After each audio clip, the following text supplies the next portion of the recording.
सज्जनता की एक परख भी होगी। और वक्त हमने 16 मिनट का तय किया है। पहला सवाल आप पूछना चाहेंगे? जी बिल्कुल। पहले बोले भी आप माइक ले लीजिएगा हाथ में, ये नीचे से ऑन हो जाएगा। जी मैं बोलता हूँ, ये डायस हटा सकते हैं क्या हम थोड़ा क्विकली? डायस पीछे कर दीजिए बस थोड़ा सा, है, ताकि ये जो दाएं बाएं लोग बैठे हैं इसे हटा ही दीजिए। अब हम वहाँ तो जाने वाले नहीं, आराम से आराम से। दोनों तरफ से हटा दीजिए।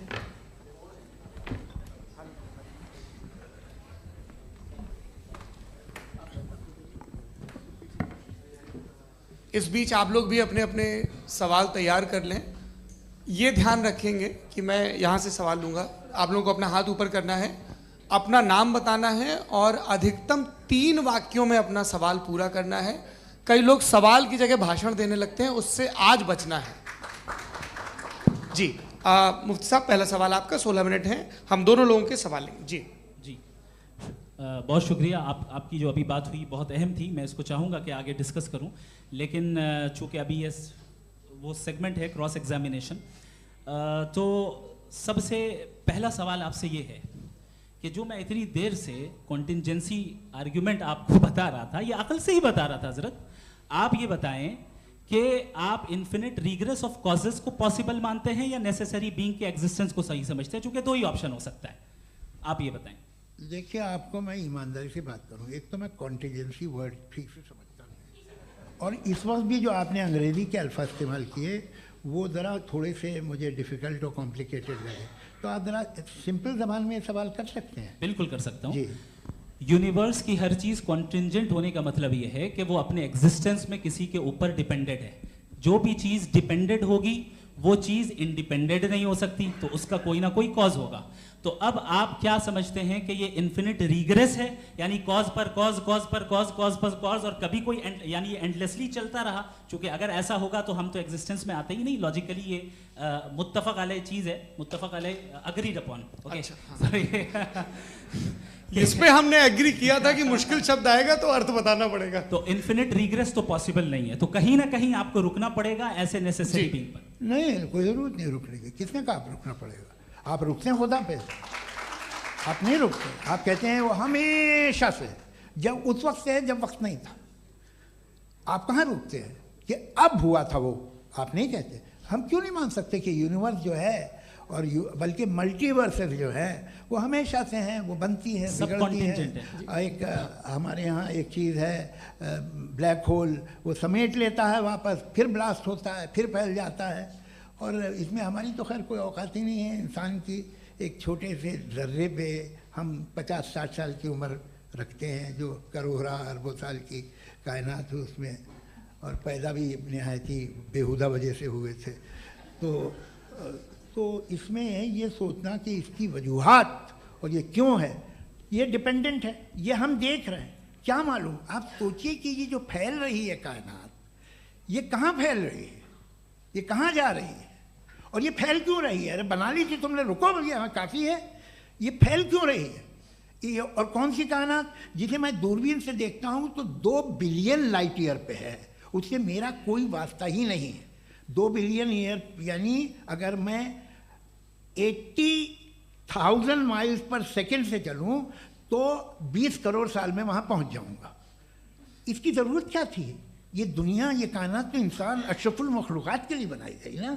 तो ये सब जो अल्टीमेट कहा यह जाता है कि ये जो पूरी यूनिवर्स है, ये जो दुनिया है, ये इंसान के लिए बनाई गई। अच्छा, ये सब इंसान के लिए। क्यों साहब, सही है ना?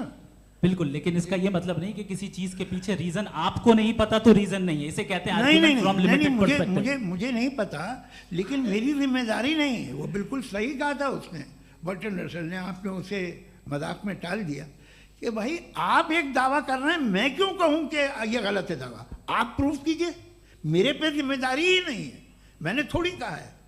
आप प्रूफ कीजिए कि ये सही है। आप आर्ग्यूमेंट ऑफ कॉन्टिजेंसी का जवाब ही नहीं दे रहे हैं। पूछना चाहेंगे? आप सवाल पूछना चाहेंगे मुफ्ती साहब से? क्योंकि ये क्रॉस एग्जामिनेशन का दौर है। आप जैसे पहले बोल रहे थे फेथ को लेकर कुछ।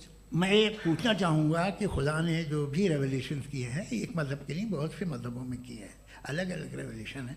कहीं कुछ एक बातें हैं, कॉन्ट्रडिक्शन भी है आपस में, कहीं कुछ आप कर सकते हैं, कहीं कुछ नहीं कर सकते। ऐसा नहीं है कि सबकी कोड ऑफ मॉरल एक है। तो ये किस्सा क्या है? अब आप ये देखिए कि मुझे कभी कभी लगता है कि जो फुटबॉल फाइनल होता है, लाखों लोग होते हैं, फिर वो टीवी कवर कर करोड़ों लोग, अगर उसमें खुदा की एक बूमिंग आवाज़ आ जाती, मैं गॉड हूँ, तो सारे लोग अभी सुन लेते और टीवी पे भी सुन लेते, किस्सा ख़त्म होता। ये इतनी राजदारी क्या है कि तुम सामने कुछ तो सबूत दे दो हमें सॉलिड। ये कह रहा साहब ये यूनिवर्स कैसे बनी, इससे मसला क्या हल होगा? मैं पूछूंगा आपसे खुदा कैसे बना? क्यों नहीं पूछूंगा कैसे बना? बल्कि वो तो कायनात से कहीं ज़्यादा इंटेलिजेंट है, कायनात से कहीं ज़्यादा कॉम्प्लेक्स। जी वो हमेशा से है, आप कहेंगे मैं मान लूँगा।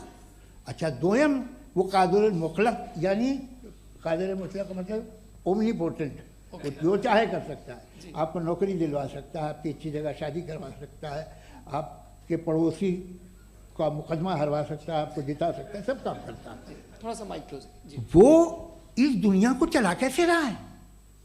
ये दुनिया कैसे चल रही है? आपको इस पर हैरत नहीं होती? या क़यामत के बाद कभी एक जस्टिस होगा, जब ये बच्चा मर चुका होगा जिसकी धज्जियाँ उड़ गई बम से, इसको इंसाफ मिलेगा तब? अच्छा अब जवाब दूं? हाँ जी। मैं वही इसीलिए आप की तरफ। सबसे पहले आपने रेवलेशन और स्क्रिप्चर्स की बात की, इस पे मैं बात कर सकता हूं लेकिन आज नहीं करूंगा चूंकि वक्त कम है, कभी और इस पे डिस्कस करेंगे। मैं तैयार हूं उस पे भी बात करने के लिए। ये क्योंकि अभी हमारा से topic- राउंड 2 की भूमिका तय हो रही है। डज गॉड एग्जिस्ट राउंड 2 जी। चूंकि आज गॉड के एग्जिस्टेंस पे बात है तो मैं उसी के रिलेटेड जो है आपके सवालात को एंटरटेन भी करूंगा और मैं भी पूछूंगा। आपने कहा कि आपने साबित ही नहीं किया, जबकि आर्ग्यूमेंट ऑफ कॉन्टिंजेंसी बुनियादी आर्ग्यूमेंट है। आप मुझे कॉन्टिजेंसी का मतलब बताइए, आपका मतलब क्या कॉन्टिजेंसी? कॉन्टिंजेंसी का मतलब यह हुआ कि हर वो वजूद जो किसी भी चीज का पाबंद है, हर वो वजूद या हर वो चीज जो अपने एग्जिस्टेंस में किसी भी चीज के पाबंद है और उससे बाउंड है, उसको उसकी ज़रूरत है, उस पर डिपेंड करती है, तो जाहिर सी बात है कि उसका कोई ना कोई कॉज होता है। ये तो अक्ल की बात है। ये आप रीजनिंग की बात करते हैं, मैं वही कर रहा हूं। दूसरी चीज आपने ये बात कही कि इतने बिलियन लाइट ईयर्स दूर है, उसका मेरा क्या लेना देना। फिर मेरे ख्याल से आपको ये नहीं कहना चाहिए I think therefore I am an atheist. आपको सोचना चाहिए, सिर्फ आप एक लिमिटेड दायरे में रहकर नहीं सोचें बल्कि बाहर निकलकर सोचें। आपने तीसरा सवाल किया, आपने 2-3 सवाल एक साथ। ऐसी बातें ना कीजिए, कुत्तों को इतराज हो जाएगा आप पे कि आप कुछ भी सोचिए। ये इजाज़त आपको है नहीं, मुझे है।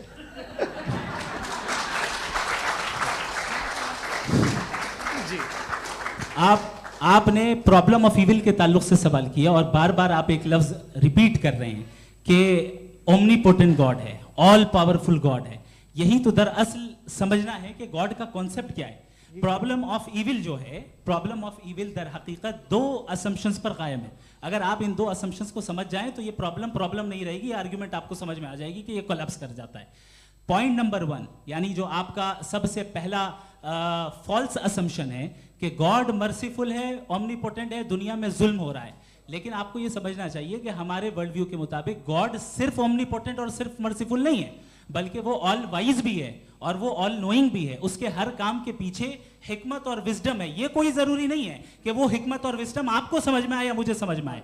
अगर आप जो समझ रहे हैं उसके मुताबिक आप फैसला कर रहे हैं, ये लिमिटेड पर्सपेक्टिव से आर्ग्यूमेंट है। और इस चीज को हम अपनी दुनिया में, अपने लाइफ में, डेली लाइफ में इस प्रिंसिपल को एक्सेप्ट करते हैं। हम जब किसी डॉक्टर के पास जाते हैं, डॉक्टर के पास जाकर वो अगर उसने हमें कोई दवाई दी है तो हम ये तो नहीं कहते कि जब तक आपके पास जितना नॉलेज और जितना विजडम नहीं है, आपने क्यों ये दवाई दी है, तब तक हम इस चीज को एक्सेप्ट नहीं करेंगे। नहीं कहते, हम उसकी अथॉरिटी को तस्लीम करते हैं। क्यों? क्योंकि उसकी हम जानते हैं कि वो नॉलेजेबल है, वो विजडम वाला है, हमसे ज्यादा नॉलेज और हमसे ज्यादा विजडम है। बताएं सर। मैंने डॉक्टर में और खुदा में बड़ा डिफरेंस है। डॉक्टर पढ़ा लिखा होता है एक, तो मैं उसकी बात सुनूंगा। दोयम ये नहीं कुछ जवाब तो ये भी नहीं है सर आप प्लीज ये आ आप जाइए, अगर चलिए। सब ऑडियंस से बोलने लगेंगे तो हाँ। फिर मतलब नहीं सिविलाइज बहस का। मतलब आप ये कहें कि चूंकि आप डॉक्टर पे बिलीव करते हैं इसलिए खुदा पे बिलीव किए क्या ये मिसाल आपको समझाने के लिए आर्ग्यूमेंट है, इस पे आपको एतराज नहीं है। तो सिंपल बात ये है कि मैं अगर ये यकीन कर लूँ कि एक ओमनी पेटेंट उसकी मसलहत है, ये जो बच्चे मर रहे हैं ये मसलहत है उसकी, मुझे नहीं चाहिए थी मसलहत, उसकी मसलहत नहीं, यही मसलहत तो क्या समझना है। मतलब एक्सपीरियंस। अच्छा इस आपने अभी मेरी बात पूरी सुनी नहीं। मैंने कहा आपका पूरा आर्ग्यूमेंट दो फॉल्स असम्पशंस पर है। एक फॉल्स असम्पशन मैंने बता दिया, दूसरा फॉल्स असम्पशन ये है कि इस दुनिया में इविल के होने का कोई गुड रीजन नहीं है, जबकि हमारे पास बाज रीजंस मौजूद हैं, हमारे पास बाज वजूहात मौजूद हैं। अगर इस दुनिया में इविल ना हो तो आप गुड को डिफाइन कैसे करेंगे? अगर जुल्म ना हो आप इंसाफ को समझेंगे कैसे? अगर तारीकी ना हो तो आप लाइट को समझेंगे कैसे?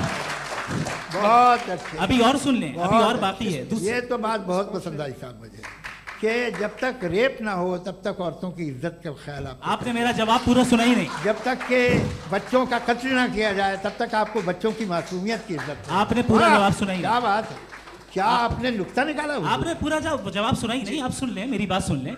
ये मैंने आपको एक चीज बताई। दूसरी चीज, इस दुनिया में हम आए हैं टेस्ट के लिए, हमारा टेस्ट हो रहा है और हर इंसान का अलग अलग अंदाज में टेस्ट होता है।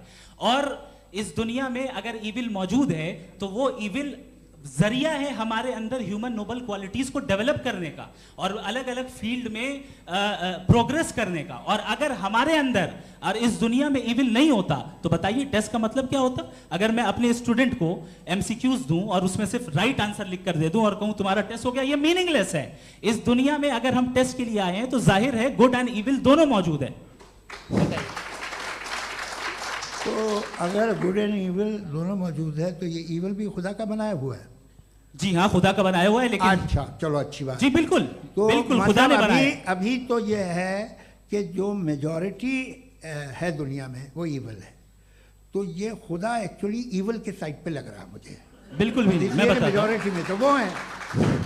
क्या बात कर रहे हैं भाई आप? मैं बहुत कोई भी जो मुंसिफ होगा, चाहे आपका अपना घर हो जिसके आप सबसे बड़े हैं, चाहे आपकी ऑर्गेनाइजेशन हो जो आप चलाते हैं, वहां पर आप इविल रखेंगे साबित करने को कि बाकी लोग शरीफ हैं। मेरी बात सुन क्या लें। ये आर्ग्यूमेंट ही गलत है? अगर- कि जब तक के कोई इविल नहीं होगा तब तक के शरीफ आदमी शरीफ नहीं लगेगा। अगर एग्जामिनर गलत ऑप्शन दे रहा है तो एग्जामिनर इविल नहीं हो गया। जो गलत ऑप्शन को सेलेक्ट कर रहा है वो फेल होगा। क्रिएटर ने इविल को बनाया है लेकिन वो इविल नहीं है। अच्छा सुनिए मेरी बात, चलिए, let me complete sir, let me complete sir. जी जी क्रिएटर ने इविल को बनाया है टेस्ट के लिए, वो इविल नहीं है। इविल वो होगा जो उसे इख्तियार करेगा। छुरी को बनाने वाला गलत नहीं होता है, छुरी का गलत इस्तेमाल करने वाला गलत होता है। रेप को कैसे गलत है? Does God exist? मैं इस पे इतने एकेडमिक तैयारी करके आया था, मुझे था कि मैंने सोचा था कि कई सारे मैं आर्ग्यूमेंट्स दूंगा, लेकिन वक्त की भी किल्लत और जावेद साहब बार बार इधर उधर चले जा रहे थे तो उसको भी थोड़ा एंटरटेन करना पड़ गया। डज गॉड एग्जिस्ट पे मैं एक ही आर्ग्यूमेंट दे पाया। आर्ग्यूमेंट्स बहुत हैं और डेफिनेटिव आर्ग्यूमेंट्स हैं और मेरे आर्ग्यूमेंट को किसी एक राउंड में भी इन्होंने एंटरटेन नहीं किया और रेफ्यूट नहीं किया। एक राउंड में भी नहीं, एक राउंड में भी नहीं। कौन सा? और ना ही अभी अभी आपका क्लोजिंग आर्गुमेंट आएगा नहीं वो उसमें। बता देना। Argument of contingency sir. अरे मैं आपसे कई बार कह चुका हूँ कंटीजेंसी का मतलब अब मैं कैसे समझाऊं Please, आपको? please, और आपस में हाँ आप और please, कितने please, आसानी से समझाऊं मैं, मुझे तो नहीं समझ में आ रहा है। बस आप अपनी- argument sir, of contingency Urdu में बोल सकते हैं। हाँ आप अपनी बात पूरी कर लें जी। आखिरी 4 मिनट। दूसरी चीज, just a minute please ma'am, can I talk? दूसरी चीज ये है कि आपने एक तो इसका जवाब नहीं दिया, दूसरा आपने गॉड के ना होने पर कोई डेफिनेटिव आर्ग्यूमेंट नहीं दिया, सिर्फ मजहब पे बात कर रहे हैं आप। मजहब तो आज हमारा टॉपिक ही नहीं था। आज तो हमारा टॉपिक हो, आप मजहब से ले लेकर आईएस तक चले गए। भाई हमारा क्या ताल्लुक है उससे? We condemn them. और उसका गॉड से क्या ताल्लुक है? अगर कोई गलत काम कर रहा है, किसी ने किसी को कत्ल किया, किसी ने किसी का रेप किया, उसको सजा मिलनी चाहिए। और आपके पास कोई भी rational strong foundation of morality नहीं है।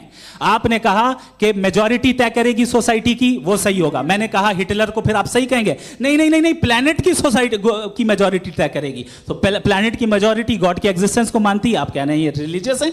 तो यानी आपके पास कोई स्ट्रांग फाउंडेशन नहीं है ऑब्जेक्टिव मोरालिटी का। ऑब्जेक्टिव मोरालिटी का अगर कोई फाउंडेशन है तो वो सिर्फ गॉड है, गॉड है, गॉड है। थैंक यू जी। ये मुफ्ती शमाइल नदवी साहब का क्लोजिंग आर्ग्यूमेंट था। अब हमारे पास जी ये बड़ा अच्छा है कि दोनों लोगों को मॉडरेटर से शिकायत भी और बोल रहे भाई हमारी शाबाशी भी तो करते चलो। अब मेरी बात जी, आपके पास जावेद अख्तर साहब 5 मिनट का वक्त है। ये आपका क्लोजिंग आर्ग्यूमेंट है, टाइम रीसेट कर दें जी। देखिए, बहुत सारी बातें हैं। गॉड का डेफिनेशन दुनिया के किसी भी रिलीजन में है कि वो ओमनीपोटेंट है, ओमनीप्रेजेंट है, he is just, he is kind, he loves you and so on. मैं जब दुनिया देखता हूँ तो मुझे कोई ऐसा सुप्रीम पावर यहाँ दिखाई नहीं देती है जो इंसान की बहबूदी के लिए कुछ कर रही हो, कमज़ोर को बचा रही हो, मदद कर रही हो, जालिम को पीछे हटा रही हो। मैं नहीं देखा, तारीख़ में नहीं। एक तो अगर है और ये देख रहा है तमाशा, तो उसका होना न होना बराबर है। दोयम ये कि रहा है तमाशा, तो उसका होना न होना बराबर है। दोयम ये कि ये जो है, जब आप ये कहते हैं कि कायनात जिसकी कंटिजेंसी है, मैं देखिए वो लफ्ज़ इस्तेमाल किया मैं, तो ये कैसे हो सकती है भाई? और फ़ौरन आप सरेंडर कर देते हैं कि जाहिर है कि इसका बनाने वाला तो इससे 10,000 गुना था कॉम्प्लिकेटेड होगा। उस पर आपके होने पे कोई इतराज़ नहीं है। उसे वो टाइमलेस है, वो पहले से था, टाइम तो बहुत बाद में आया।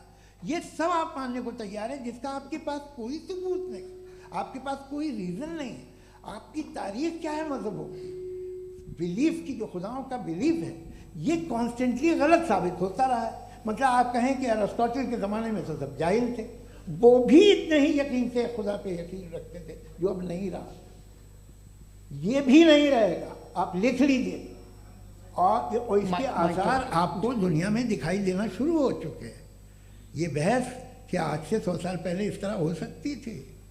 यहाँ तक तो आपको हम ले आए हैं। तो सर अरे इनको मदद की ज़रूरत नहीं भाई, ये सेल्फ सफिशिएंट आदमी है, आप क्यों इनकी मदद कर रहे हैं? Sir please.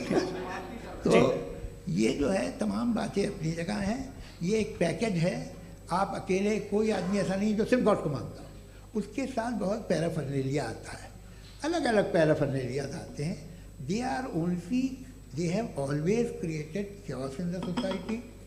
मैं तो आपको सीधा ऑफर देता हूँ कि दुनिया में 10 इम्पॉर्टेंट बिलीव्स हैं। आप एक मानते हैं, 9 नहीं मानते, 9 में आप एथियस्ट हैं, 9 को आप बिल्कुल रीजनेबली मेरी तरह देखते हैं।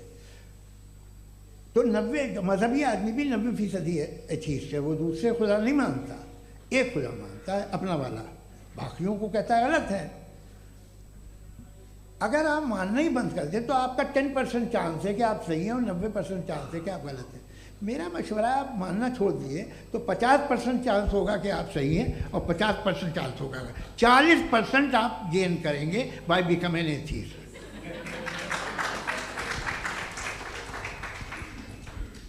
ये एक फरसूदा ख्याल है, ये ख़त्म हो रहा है। हो सकता है मेरी ज़िंदगी में ना हो, लेकिन ये हो जाएगा। जो बातें ये इनको आप मेटाफिज़िकल, ये वो ऐसे रिस्पेक्टेबल टर्म दे दिए, ये तो उन लोग के हैं जिन्हें ना फिज़िक्स मालूम थी ना मेटा मालूम था, ये उन्होंने आपको दिए हैं। जी बहुत शुक्रिया आप दोनों लोगों का। और अब इस बातचीत का आखिरी राउंड शुरू होगा, डज गॉड एग्जिस्ट की ये बहस मुफ्ती शमाइल नदवी और जावेद अख्तर साहब के बीच। आप लोग अपने अपने हाथ ऊपर करेंगे, मैं यहाँ से तय करूँगा। और माइक हमारे पास है क्या? एक ही माइक है ऑडियंस के लिए? 2 माइक है, एक इस तरफ एक इस तरफ, ठीक है। तो जी सबसे पहले हमारी सहयोगी हैं मारिया शकील जी, पूछिए सवाल। थोड़ा सा रुकेंगे ताकि कैमरे का फ्रेम आप पर आ जाए, आपकी तो प्रैक्टिस है टीवी की। जी नदवी साहब, मैं खुदा को मानती हूँ, पहले मैं इसी प्रमाइस से शुरू कर रही हूँ और ये बता रही हूँ आपको, मैं मानती हूँ। लेकिन कुछ सवाल हैं जो जावेद साहब ने उठाया, उसका जवाब आपको देना चाहिए। पहला सवाल ये कि गज़ा में सालों से छोटे बच्चे मर रहे हैं, वो उनको अगर खुदा मर्सीफुल है, हम मानते हैं कि अल्लाह ताला में बहुत ताकत है, तो वो बच्चे क्यों मर रहे हैं? दूसरी बात ये कि अगर कंटिजेंसी की जो आप बात करते हैं, पूरे मुस्लिम ममालिक मिल करके भी उन गज़ा के बच्चों को क्यों नहीं बचा पा रहे हैं? क्योंकि अगर वो चाहते, क्योंकि अल्लाह ताला उन पर हुकूमत करते हैं, सब पर हुकूमत करते हैं, तो वो उनको क्यों नहीं बचा? जी, थैंक यू वेरी मच। बहुत अच्छा किया आपने इस चीज़ को जिक्र कर दिया, मैं इसको और अच्छे से एक्सप्लेन करने की कोशिश करता हूँ। देखें, जहाँ तक आपने कहा कि गज़ा के बच्चों को मारा जा रहा है, देखें दो वर्ल्ड व्यू है, एक एथीस्टिक वर्ल्ड व्यू, एक थीस्टिक वर्ल्ड व्यू है। बच्चे मर रहे हैं दोनों वर्ल्ड व्यू में, लेकिन हमारा वर्ल्ड व्यू कह रहा है कि रिकॉम्पेंस है, ये कह रहे हैं कि उनका मरना बेकार जाने वाला है, कोई उसका रिकॉम्पेंस नहीं है, चूंकि इनके यहाँ आखिरत और अल्लाह का कोई तसव्वुर या गॉड का कोई तसव्वुर नहीं है।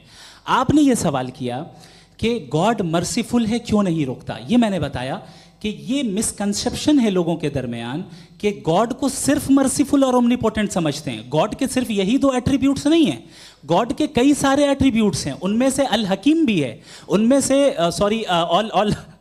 ऑल वाइज भी है, ऑल नोइंग भी है। लिहाजा अगर इस दुनिया में किसी को तकलीफ आ रही है और गॉड उसको नहीं रोक रहा है, वो इसलिए नहीं रोक रहा है चूंकि इंसानों को फ्री विल दिया गया है।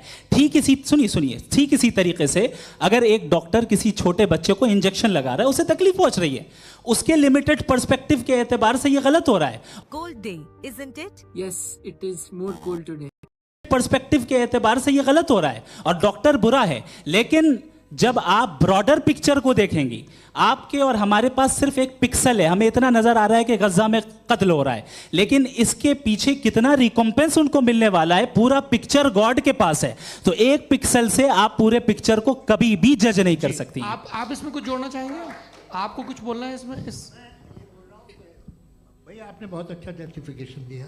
या आप वो जो वहाँ के प्राइम मिनिस्टर इजराइल के उन्हें भेजिए, वो बहुत खुश होंगे। आप जस्टिफिकेशन दे देना कि अगर गॉड नहीं है तो बच्चे क्यों मर रहे हैं, आप बताएं।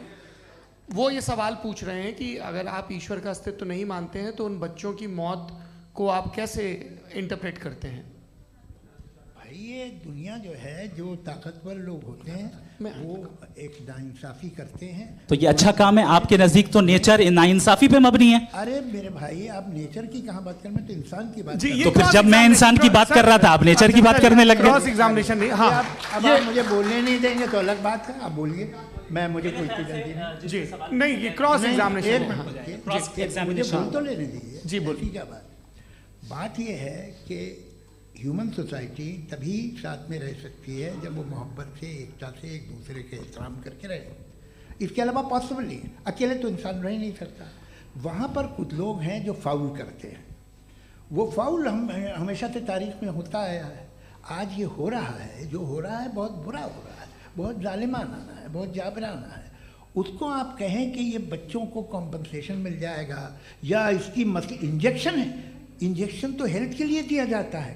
आप ये कह रहे हैं कि ये बच्चों की जो धज्जियां उड़ रही हैं ये इंजेक्शन है, ये टेस्ट है, ये टेस्ट है और उस टेस्ट में उनको ऐसा रिकॉम्पेंस मिलेगा जो आपके तसव्वुर के बाहर है। ये आप 3 बरस के बच्चे को बारूद से उड़ा के टेस्ट ले रहे हैं। वाह, वो नहीं ले रहा है, खुदा नहीं उड़ा रहा है, इजराइल उड़ा रहा है। जी, ये तो उसको कंडेम अगला सवाल लेते हैं प्रोफेसर पुरुषोत्तम अग्रवाल। मुफ्ती साहब, एक निवेदन आपसे है कि कम से कम थोड़ा सा माइक क्लोज एक रिलीजियस और फिलॉसफिकल कर मैम प्लीज। एक रिलीजियस और फिलॉसफिकल ट्रेडिशन है जो ब्रह्मांड को यानी यूनिवर्स को ही अंतिम मानती है। सर्वम खलु इदम ब्रह्मम, this is Chandogya Upanishad and it complete मानती है। सर्वम खलु इदम ब्रह्मम, this is Chandogya Upanishad and it completely rules out the existence or necessity, आपके शब्दों में necessity of a creator, the creation itself is the creator। तो एक मिनट प्लीज। दूसरा जो सवाल आपने अभी, जो आप बार बार कह रहे हैं कि भगवान विद्वान भी है, वाइज, सब जानने वाला, तो अगर विजडम में दुनिया भर के पापों और अत्याचारों को बर्दाश्त करना शामिल है तो फिर इसका मतलब ये हुआ कि अगर मैं फ्री विल से उसको अपोज करता हूं तो ईश्वर की विजडम और मेरी फ्री विल में कॉन्ट्राडिक्शन है। Because when I am opposing whatever is happening in Gaza, then I am opposing the God's will और गॉड्स विजडम। जवाब लेते हैं क्योंकि तो गॉड की विजडम, एक मिनट सर प्लीज सर, ये एक जुमला, गॉड की विजडम है कि गाजा में जो कुछ हो रहा है वो हो रहा है, मैं उसको अपोज कर रहा हूं, तो मैं गॉड की विजडम के खिलाफ जा रहा हूं। एक सवाल। दूसरा ये नहीं, आपने दो ऑलरेडी। सर आप और सवाल कर लें, लेकिन मुझे दो जवाब दे सर, दें। सर, पहले आपने ये कहा, सर, सुनिए मेरी बात सुनिए। भाई इजराइल के गॉड के मुताबिक तुम्हारा ठीक हो रहा है ना? प्रोफेसर, नहीं हो रहा है, ठीक नहीं हो रहा है, मैं बता रहा हूँ क्या हो रहा है। आप तशरीफ रखें, मैं बता रहा हूँ क्या हो रहा है। Late me complete please. एक सेकंड गाइस, एक सेकंड। ये देखिए, ऐसा है कि ये सब बड़ा आपस में विचार विमर्श के बाद ये तय हुआ था कि कुछ नियम बना लिए जाएं ताकि एक टाइम बाउंड बातचीत चले। और भाई साहब, आप बड़ा जरूरी काम कर रहे हैं, लेकिन कैमरे के फ्रेम में आके उस काम को गड़बड़ कर दे रहे हैं। ठीक है गुरु, अब मेरे को कहीं का गुस्सा कहीं निकालना था, सॉरी। नहीं, कोई गुस्सा नहीं है जी। तो प्रोफेसर ने सवाल पूछे, आप उनके जवाब दें, और थोड़ा ये सब लोग थोड़ा ख्याल रखें भाई, सवाल संक्षिप्त रखें जी। आपने दो सवाल किया। सबसे पहला ये कहा कि हमारे पास ये कॉन्सेप्ट है कि ये यूनिवर्स खुद नेसेसरी बीइंग है, creation itself is the creator. How irrational is this कि मैं एग्जिस्ट करूंगा बाद में, लेकिन अभी एग्जिस्ट कर भी रहा हूं, यानी एक ही टाइम में एग्जिस्ट भी कर रहे हैं, नहीं भी कर रहे हैं। This is not true. दूसरी चीज, आपने कहा कि अगर इजराइल में, सॉरी माफ कीजिएगा, Israel doesn't exist, occupied Palestine में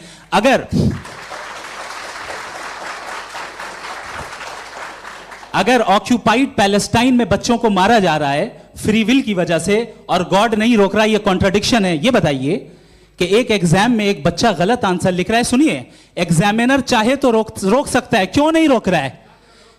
ये कॉन्ट्रडिक्शन है या कॉन्ट्रडिक्शन नहीं है? माइक नहीं सर, ये आपस में जी, ये क्या आपका सवाल? माइक दीजिए। फ्री विल दिया गया है टेस्ट के लिए, अकाउंटेबिलिटी के लिए। अगर फ्री विल नहीं होता तो आप कहते हैं हमें रोबोट बना दिया गया। नॉट मिसरिप्रेजेंट माय पोजीशन, आपकी जो भी पोजीशन, मैं अपनी फ्री विल के नाते, अपने ह्यूमन विजडम के नाते गाजा में हो रही अत्याचार का विरोध करता हूं। बिल्कुल करना चाहिए। आपके हिसाब से मैं गॉड की विजडम का विरोध कर रहा हूं? बिल्कुल नहीं, वहां जो हो रहा है गॉड की बिल्कुल भी नहीं, बिल्कुल भी नहीं। उसका वहां पर गाजा में कत्ल होना ये इंसानों के गलत इस्तेमाल का नतीजा है, फ्री विल के इस्तेमाल का नतीजा है। गॉड इसका हुक्म नहीं देता, उससे रोकता है। यही तो मसला है ना, आपके लिए कॉन्सेप्ट क्लियर नहीं भाई, आपने तो बताया था इंजेक्शन लगाने से बच्चे को तकलीफ होती है, ये इंजेक्शन लगा। सर आप ऐसे रेटोरिक स्टेटमेंट दे तब तो कोई मसला नहीं समझते रहेंगे। This is a rhetoric statement, this is not a logical argument sir. I am sorry, I am sorry. आखिरी 30 मिनट बड़े मुश्किल होने वाले हैं जी। मुफ्ती साहब आगे बैठे हैं, इनको माइक दीजिए। हाँ तरुण, माइक आप अपने पास रखिए, आपको कैमरे का फ्रेम पता है जी। सबसे पहले दोनों को मुबारकबाद। एक सर अपना आप नाम बता दें। आप अमेरिका में शिकागो में रहते हैं, इतना मुझे याद है। बताया आपको, यासिर नदीम अलवाजदी मेरा नाम है। जावेद सर, आपसे एक क्वेश्चन है इन्फिनिट रिग्रेस के ताल्लुक से। एक हाइपोथेटिकल सिनेरियो है, मसलन अगर आप सर माइक थोड़ा सा प्लीज, मसलन अगर आप सर माइक थोड़ा सा प्लीज क्लोज रखिए। ओके जी। अगर आप शायर इसलिए हैं कि आपके कोई उस्ताद शायर थे, और वो इसलिए शायर थे कि उनके कोई उस्ताद शायर थे, और इसी तरीके से हम माजी में पीछे चलते चलते चले जाएं और कहीं ना रुके, तो माफ कीजिएगा आप कभी शायर नहीं हो सकते। लेकिन आप शायर हैं, आपका शायर एग्जिस्ट करता है, इसका मतलब ये है कि आप कहीं ना कहीं रुके हैं।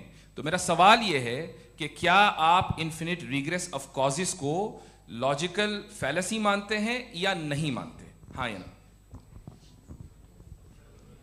मैं इन्हें लॉजिकल फैलेसी नहीं मानता हूँ, लेकिन मेरा प्रॉब्लम यह है कि जब मैं नहीं मानता हूँ तो I will continue with this logic जो फैलेसी नहीं हो। आप एक जगह रुक जाते हैं जाके, आप कहते हैं ये गेंद कैसे बनी, ये जजीरा कैसे बना, ये समंदर कैसे बना, ये ज़मीन कैसे बनी, और अचानक गॉड पे जाके आपको ब्रेक लग जाता है। एक बार आप सवाल नहीं करते कि भाई इनको बनाने वाला तो इनसे भी कॉम्प्लिकेटेड होगा, वो कैसे बना, उसके बारे में आपने इत्मीनान कर लिया, वो हमेशा से है। तो अगर आप उसे हमेशा से मानते हैं तो फिर ये मान लीजिए कि कायनात हमेशा से है, क्या तकलीफ है? फिर हम वजूद में नहीं आते जी हैं? हम मौजूद नहीं। अच्छा सर क्यों नहीं हो सकते? मैं बताऊंगा प्लीज। जैसे मैंने मिसाल दी आपके शेर, आपका शेर कभी वजूद में ना आता अगर शायर इसी तरह चलते रहते हमेशा। जी माइक मेरे ख्याल से एक सेकंड, इन्फिनिट रिग्रेस का कॉन्सेप्ट क्लियर नहीं हो पाया, ऐसे रहने दें, लेट्स मूव ऑन सर। ठीक है। हाँ थोड़ा सा मॉडरेटर का भी ख्याल रखें। नहीं आपने तो रखा है, आपने रखा है। यहाँ पे गौहर रजा साहब हैं, वो भी एक सवाल पूछना चाहते हैं। माइक यहाँ नीचे से ऑन कर दिए, नीचे। पहले तो ये कह दूं कि मैं उन बच्चों से शर्मिंदा हूं जिनको गजा में कत्ल किया गया, क्योंकि हमारे होते हुए कत्ल किया गया। लेकिन उससे ज़्यादा शर्मिंदगी इस बात से हुई कि मुझे लगा कि मुफ्ती साहब उसको जस्टिफाई कर रहे हैं। बिल्कुल भी नहीं, आप बहुत ही गलत, मुझे लगा मैं गलत हो सकता हूँ। बिल्कुल गलत। मैं सवाल पूछ रहा हूँ, सवाल मैं देखिए, सवाल अगर पूछ रहा हूँ। एक मैं जावेद भाई से डिसएग्री करता हूँ। एक सेकंड देखिए, अगर देखिए ऐसा, एक सेकंड आप सर, वेट वेट, अरे आप कुछ मेरे पहले मुझे अपनी बात कह लेने दीजिए। अगर ऑडियंस तय करेगी तो फिर मॉडरेटर का मतलब नहीं। मेरा आप सबसे ये कहना है, ये बहस दो लोगों के बीच में है, एक तरफ मुफ्ती साहब, एक तरफ जावेद साहब। पिछले 1.5 घंटे से ये लोग अपने अपने तर्क रख रहे हैं। आपकी इनसे इत्तेफाकी हो सकती है, ना इत्तेफाकी हो सकती है। मेरे उस्ताद मुझे सिखा गए हैं कि मुखामुखम में असहमति की गुंजाइश बची रहनी चाहिए। अगर मैं आपकी बहुत इज्जत करता हूं गौहर साहब, आपने जो कमाल की किताबें लिखी, साइंटिफिक टेम्परामेंट, लेकिन मेरी ये गुजारिश है आप सबसे कि यदि आप इन लोगों ने जो बोला उन पर टिप्पणियां करेंगे तो ना वक्त की पाबंदी रहेगी, ना वो अनुशासन। आप सवाल पूछ लें, उस सवाल में जो बात आ जाए वो आ जाए।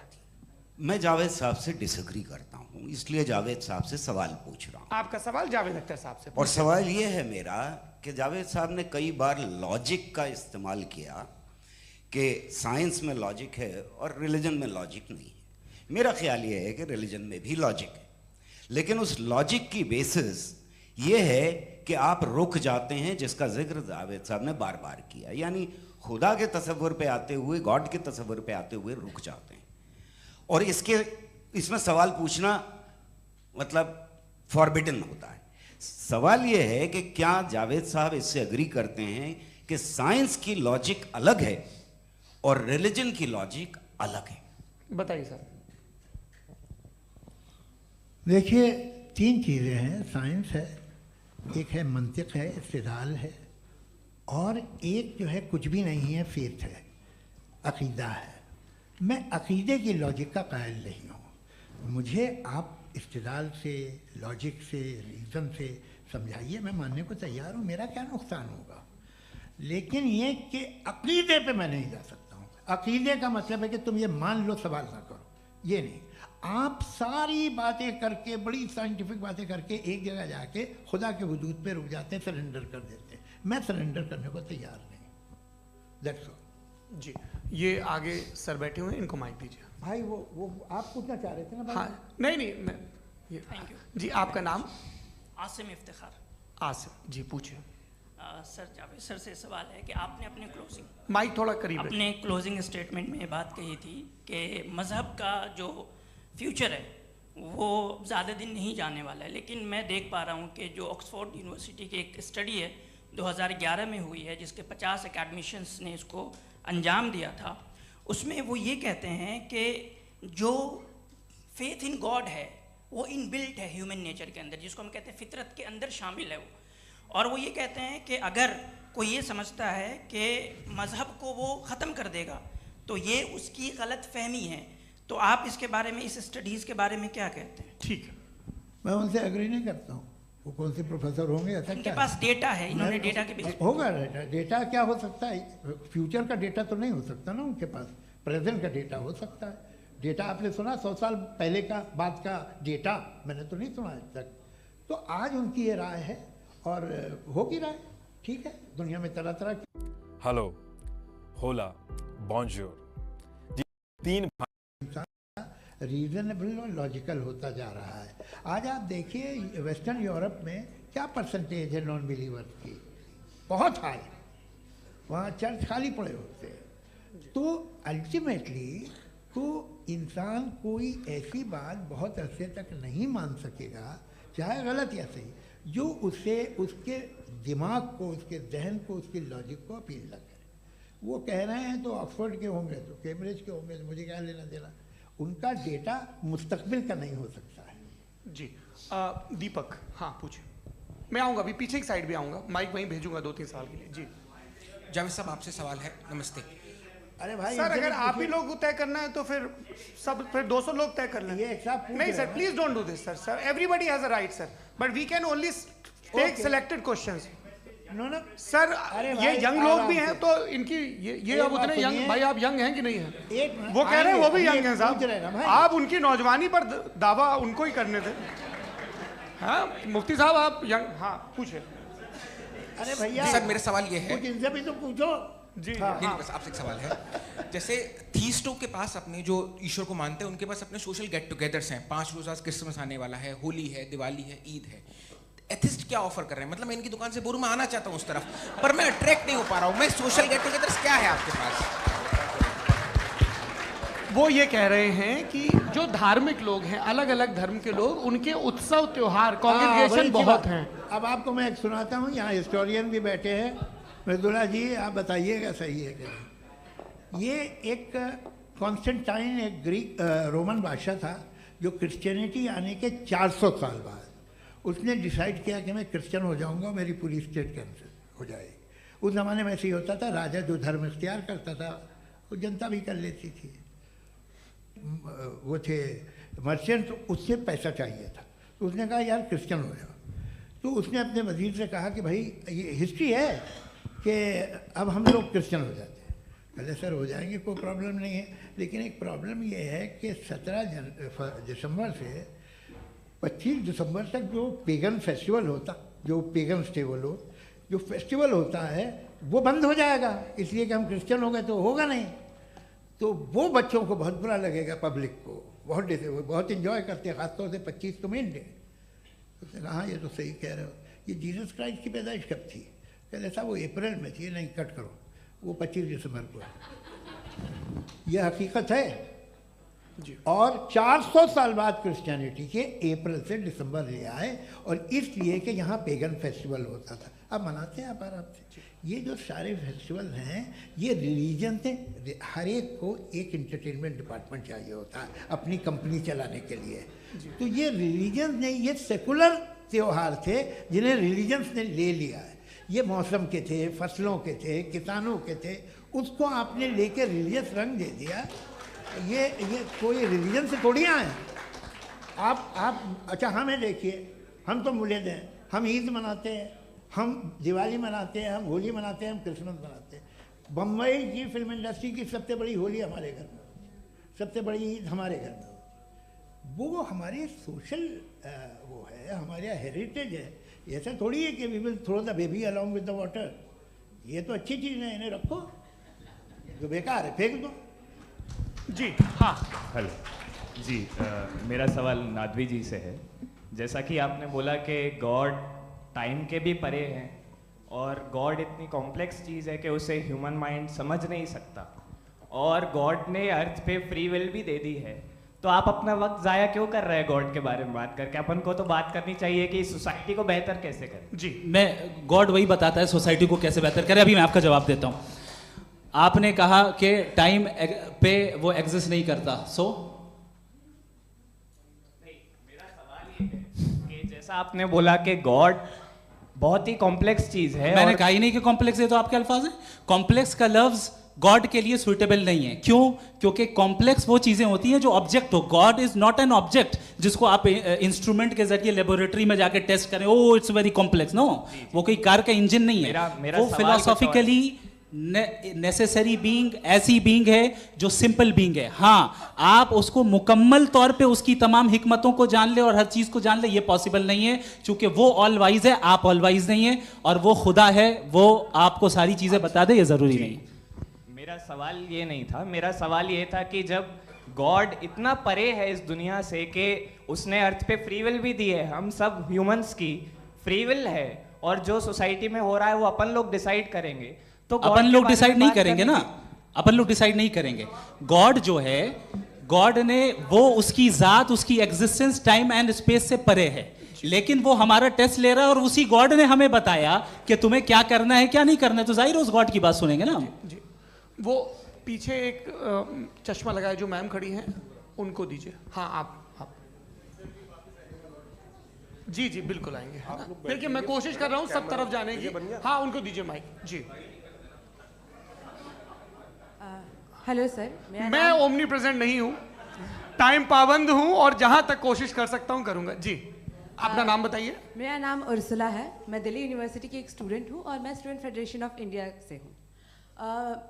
मेरा सवाल मुफ्ती जी से है कि इस हॉल के इस कमरे में बैठ के हम लोग रेप की मोरालिटी के बारे में फिलोसफिकली बात तो कर सकते हैं, बट असलियत ये है कि रोज़मर्रा की ज़िंदगी में औरतें रेप के थ्रू गुजरती हैं और हम लोग सिर्फ नंबर्स पे इस तरह नहीं देख सकते, क्योंकि कितनी औरतें हैं इन कंट्रीज़ में जहाँ पे आप बता रहे हैं कि केसेस कम हैं, जिनका एक्सेस है कि वो जाके केस फाइल कर सकें। कितनी औरतें हैं जो जिनको काम करने की आज़ादी है उन कंट्रीज़ में। यूरोप में ये आज़ादी आ गई, यूरोप में ये रूल्स आ गए, तो हम आज उसके बारे में बात कर पा रहे हैं। जी, जवाब। आपने ये कहा कि कमरे में बंद होकर हम लोग इस पर फिलोसफिकली बात कर सकते हैं, लेकिन हकीकत में क्या हो रहा है, वो ग्राउंड लेवल पे क्या हो रहा है जो बहुत गलत हो रहा है, और वो सफ़र कर रही हैं। आई एग्री, बहुत गलत हो रहा है, और जो गलत हो रहा है उसको हमें रोकना है। और क्यों रोकना है, वो गलत क्यों है? हमारे पास इसका ऑब्जेक्टिव फाउंडेशन है, इनके पास उसका ऑब्जेक्टिव फाउंडेशन नहीं है। मैं ये कहना चाह रहा हूँ कि जहाँ पे भी जुल्म हो रहा है, जहाँ पे भी औरत पे जुल्म हो रहा है, या उसकी इज्जत लूटी जा रही है, या उसे तकलीफ पहुँचाई जा रही है, और सिर्फ औरत नहीं, किसी इंसान के ऊपर भी जुल्म हो रहा है, तो उसके खिलाफ खड़ा होना, ये मॉरलिटी हमारे पास गॉड के पास से आई है। वरना जावेद साहब तो कह रहे हैं कि जो है मेजॉरिटी डिसाइड करेगी, तो मेजॉरिटी तो कभी भी बदल सकती है। क्या आप ये थोड़ी सी आपको गलतफहमी है। मैं अगर मेरे जुमले से ये मदना निकला या मैंने कहा, तो ये जुमला मैं वापस लेता हूँ। ये मेरा मतलब ही नहीं था कि मेजॉरिटी डिसाइड करेगी। मेजॉरिटी डिसाइड करे तो दुनिया में बड़ी, वैसे आपने कहा था ये जुमला, अच्छा हो सकता है, मैं मान रहा हूँ, बाद में रिकैप कर लेंगे। अरे एक सेकंड, मैं अपनी एक्सप्लेनेशन देता हूँ। मुनासिब बात यह है कि हम सब के सब दिल में जानते हैं कि क्या अच्छा है क्या बुरा है, हमें पता है अच्छी तरह से। जो लोग बुरे काम करते हैं उन्हें भी मालूम अच्छा क्या है। यही तो सवाल था हजरत कि फिर ये मोरालिटी आई कहाँ से? Cross examination. हाँ जी, हाँ। मोरालिटी साथ रहने की डिजायर से आई, यानी साथ रहकर जो कुछ कह दे, जो कुछ कर दे, वो हो जाएगा। नहीं नहीं, तो आप कायदे से रह ही कर सकते हैं जब तक लोगों में मोरालिटी हो, वरना क्यास हो जाएगा। ये आपको कैसे पता? जी, हमने देखा ना, जहाँ मोरालिटी का क्यास हो गया, हम देखते हैं। कहाँ पे देखते भाई? दुनिया में। आप जो कह रहे हैं, आप कहीं पे अगर गलत हो रहा है तो उसको आप गलत देखिए। आप एपिस्टेमोलॉजी की बात कर रहे हैं, मैं ऑन्टोलॉजी की बात कर रहा हूं। मैं इस बहस फाउंडेशन क्या है? आप दोनों लोगों को चाय पे होस्ट करूंगा, वहां पे क्रॉस एग्जामिनेशन कर लीजिएगा। अभी ऑडियंस का हक मार रहे हैं आप लोग भाई, सर जस्ट लोग हैं आप लोग। और ये भाई ये हाँ, उधर आएंगे, जी सर आएंगे। अच्छा सर, मेरा नाम लईकुर रहमान है और मैं अलीगढ़ मुस्लिम यूनिवर्सिटी का स्टूडेंट हूँ। और जहाँ तक मुझे पता है कि sir you are also product of Aligarh Muslim University. मैं भी उसी चमन का बुलबुल। हाँ सर, तो बहुत खुशी हुई मुझे जान करके कि मैं आपसे मिलूंगा। सवाल सर, मेरा सवाल यह है, सर सैयद अलैहिर्रहमा का नज़रिया ये था कि खुदा के वजूद को अक़ल के दायरे में रह कर के तलाश करना, न कि पूरी तौर से उसका इनकार कर देना। Sir, how will you define it? नहीं, तो ये तो आप इन्हें बताइए। ये सवाल आपसे खुदा का वजूद साबित कर रहे हैं। तो सर आपने इनकार कर रखा है, इस वजह से मेरा क्वेश्चन उन्होंने यही सर से एक सेकंड, सर सैयद ने यही कहा ना कि अक्ल से आप खुदा के वजूद को साबित नहीं कर सकते, यही कहा ना भाई। वो उन्होंने कहा कर सकते हैं और वो कर दिया गया आज। वो फोन तलाश करना या साबित करना अक्ल से अक्ल से नहीं हो सकता। अरे सवाल तो सुन लीजिए जी। अक्ल से नहीं हो सकता है, यही कहा ना आपने। अक्ल से हो सकता है। अरे वो यही कह रहे हैं भाई, आप बता रहे हो सकता है, वो तो कुछ और। आप अगर सर देखो नौजवान फोन ले लो, वो इतनी कमाल की यूनिवर्सिटी है। अरे भाई दे दो ना जरा, एक मिनट दे दो भाई, मेरी बात सुनो, माइक पे बोलो ताकि जो लाखों लोग देख रहे हैं। माइक दे दो ना। अरे देंगे ना माइक, तुम ठहरो तो।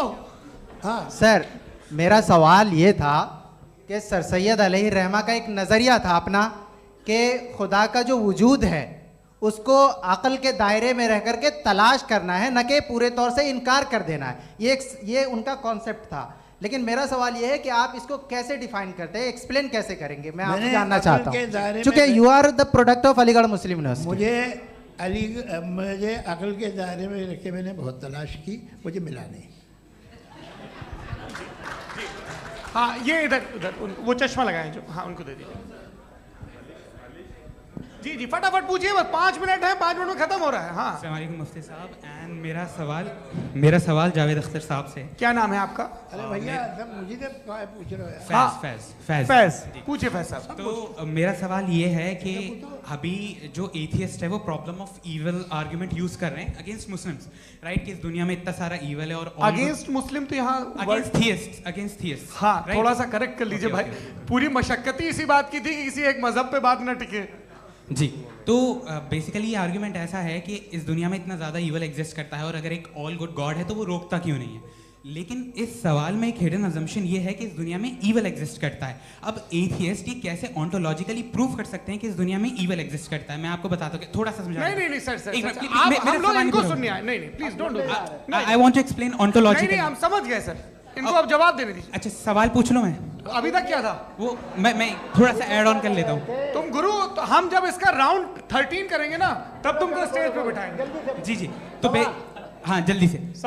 तो देखिए एथियज्म के हिसाब से सब कुछ रैंडमली बन गया है, सब कुछ एटम्स और मॉलिक्यूल्स है। एक पत्थर में और मुझ में सिर्फ इतना फर्क है कि हम लोग एटम्स और मॉलिक्यूल्स का अलग। इंग्लिश सीखने का सबसे फास्ट तरीका ढूंढ रहे हैं क्या? तो आप बांटते हैं मुझे। According to atheism it is same, there is no evil and good according to atheism. जी अच्छा, फैज साहब का सवाल ये है कि हाँ कोशिश भी करते तो इससे गलत सवाल नहीं कर पाते। एक लाइफ फॉर्म है और लाइफ फॉर्म में फीलिंग्स हैं, मतलब लाइफ फॉर्म सुनता है, देखता है, टेस्ट कर सकता है, फील कर सकता है, तो उसकी ये जो क्वालिटी इस बबल में आ गई हैं वो जानवर में भी है, इंसान में भी है। तो जाहिर है कि उसे कोई तकलीफ पहुंचेगी, तो चूंकि उसके पास वो सेंसिटिविटी है तो मैं करेगा। पत्थर में वो सेंसिटिविटी नहीं है। तो ये क्या सवाल हुआ कि अगर पत्थर को काटा तो पत्थर को तकलीफ नहीं होती, तो आपको काटे तो आपको क्यों तकलीफ हो? बैठ जाइए। जी हाँ, अगला सवाल। हाँ पूछे जी जावेद अख्तर साहब। अरे भैया सब आप लोग मुफ्ती साहब को छोड़ रहे हैं, मेरे ही पीछे पड़े हैं क्या? फिर चलो बोलो भाई। You asked how God can exist when children die in Gaza. Huh? You asked how God can exist when children die in Gaza, and you also mentioned the rise of atheism in Europe. But the same events also are leading many atheists and non-believers to turn towards faith. How do you interpret this contradiction, where suffering pushes some away from God, yet brings others closer to belief? देखिए, आपको एक बात बताऊं, दुनिया perfect तो कहीं भी नहीं है, हर जगह कुछ खामियां हैं। बेटा एक मिनट आप ही को कहेंगे, देखो वो तो कुछ खामियां, कमज़ोरियां, खराबियां सब जगह है। लेकिन अगर देखोगे ईमानदारी से कि दुनिया सबसे ज़्यादा महज़ब कहाँ है, एक आम शहरी को कहाँ हुकूक हासिल हैं, वो बोल सकता है, अपनी मर्ज़ी से काम कर सकता है, अपनी मर्ज़ी से राय दे सकता है, हुकूमत के ख़िलाफ़ बोल सकता है, बरसर इक़्तिदार लोगों के बारे में बोल सकता है, सरमायादारों के ख़िलाफ़ बोल सकता है। तो आपको ये स्कैंडिनेवियन कंट्रीज़ में मिलेगा, वेस्टर्न यूरोप में मिलेगा। मैं नहीं कह रहा वो परफेक्ट है, बिल्कुल नहीं, वहाँ बहुत ख़राबियाँ भी हैं, परफेक्ट तो कोई। लेकिन जिन जिन मुल्कों में, लैटिन अमेरिका देखो, गल्फ़ देखो, वहाँ पर आपको ये ज़रूर है कि रेप नहीं होते होंगे। रेप की ज़रूरत क्या है भाई? उसको तो ख़रीद लो, घर में रखो, सड़क पर रेप करने की क्या ज़रूरत है? मगर सुनिए, मगर हकीकत ये है कि वहाँ शख्सी आज़ादी राय देने की, बोलने की नहीं है। जी ये एक आखिरी सवाल मुफ्ती साहब से। हाँ मैम, इनको माइक दीजिए। शुक्रिया। मेरा नाम मनीषा है, मैं हरियाणा से आई हूँ। मैं मुफ्ती साहब से एक बात पूछना चाहती हूँ। आप बार बार जावेद साहब को कॉन्ट्राडिक्ट तो कर रहे हैं कि आपने ये कहा, लेकिन आप भी अजम्पशंस के बेसिस पे बात कर रहे हैं। आपने खुदा के होने का कौन सा प्रूफ पेश किया है, खुदा की एग्जिस्टेंस का? अब इस सवाल को अलग रहने दीजिए, कौन एथीस्ट है कौन नहीं है। और दूसरी बात जो आपने एक छोटी सी कही थी कि ये फ्री विल का इस्तेमाल करता है इंसान अपनी, लेकिन उस फ्री विल का इस्तेमाल में मतलब खुदा ने ये दे दी सबको ये इजाज़त कि वो कितना घिनौनापन और कितने ज़्यादा ख़राब से ख़राब तरीके इस्तेमाल कर सकता है। जवाब सुनते जी। आप फ्री विल को मानती है ना, या अब कहती है कि फ्री विल नहीं है ना? मानती है ना? तो अब आपके पास इसका कोई एक्सप्लेनेशन नहीं है कि अगर एक इंसान उस फ्री विल का इस्तेमाल करके गलत काम कर रहा है और बच के अच्छी ज़िंदगी गुजार के निकल जा रहा है, उसका कोई रिकम्पेंस नहीं है। हमारे वर्ल्ड व्यू में जो इंसान गलत काम कर रहा है उसको भी रिकॉम्पेंस यानी उसका बुरा बदला मिलना है, और जो सही काम कर रहा है उसको सही बदला मिलना है। लिहाजा जो फ्री विल है वो इस तरीके से है कि एक लिमिटेड टाइम तक खुदा ने मोहलत दी है। ऐसा नहीं है कि छूट दे दी, जो करना है करते रहो हमेशा। वक्त आएगा जब एग्जाम का टाइम खत्म होगा तब रिजल्ट आएगा, दौराने एग्जाम जबरदस्ती आपको नहीं बताया जाएगा। अरे भाई एक सेकंड, जी सवाल मुफ्ती साहब से मेरा मुफ्ती साहब से, रुक जाइए, आपसे फोन, आप इसके बाद आपसे बोलिए। मैं मुफ्ती साहब एक ही सवाल करता हूँ कि अगर जो हो रहा है फ्री विल से हो रहा है और एक दिन बरोज़ क़यामत इंसाफ होगा मैशर में वगैरह वगैरह, तो दुआ क्यों मांगते हैं लोग? दुआ मांगते हैं इसके मतलब है अभी भी उसने ये डिपार्टमेंट रखा है कि मैं रोज़मर्रा की ज़िंदगी में बिल्कुल बिल्कुल ही कैन। तो तुम कैन हो, तुम मुझे नौकरी दिला देते हो, मेरे बेटे को ग्रीन कार्ड दिला देते हो, और 45,000 बच्चे मरते उन्हें रोकते नहीं हो। नहीं तो क्या आप ये कह रहे हैं कि इस दुनिया में जालिमों को कभी पकड़ ही नहीं होती है? अरे जो भी पकड़ होगी वो बच्चे रोते हैं। बिल्कुल, देखिए मैंने अपने ओपनिंग स्टेटमेंट में यही कहा था कि जनाब जावेद साहब सिर्फ इमोशनल आर्गुमेंट देंगे। This is an emotional argument. ये छोटे मोटे इसके पीछे का रीजन मैंने बताया क्या है, इसके पीछे का रीजन क्या है मैंने बताया। मंच से आप लोगों को सज्जनों इसलिए कह रहा हूं ताकि थोड़ा सा आपके कॉन्शियंस पे जोर रहे कि आपको ऑर्डर बचा के रखना है। वक्त तय हुआ था, ये वक्त पूरा हुआ, आपने इतने धैर्यपूर्वक सुना, मैं आप सबका बहुत बहुत शुक्रगुजार हूं। यदि इन दोनों विद्वानों की इच्छा होगी तो कभी हम इस बातचीत का राउंड 2, राउंड 3, यही तो देखिए खूबी है इंसान की कि बहस मुबाहसे में वो पड़ा रहता है। आप लोगों ने बड़े धैर्य का परिचय दिया, बहुत बहुत शुक्रिया। इसी के साथ ये बातचीत यहाँ पे समाप्त होती है। आप लोग को मैं एक बात बता दूं, ये सारी बहस हो गई, अब मुफ्ती साहब और बड़े मुफ्ती साहब इन साथ के साथ मैं खाना खाने वाला हूँ।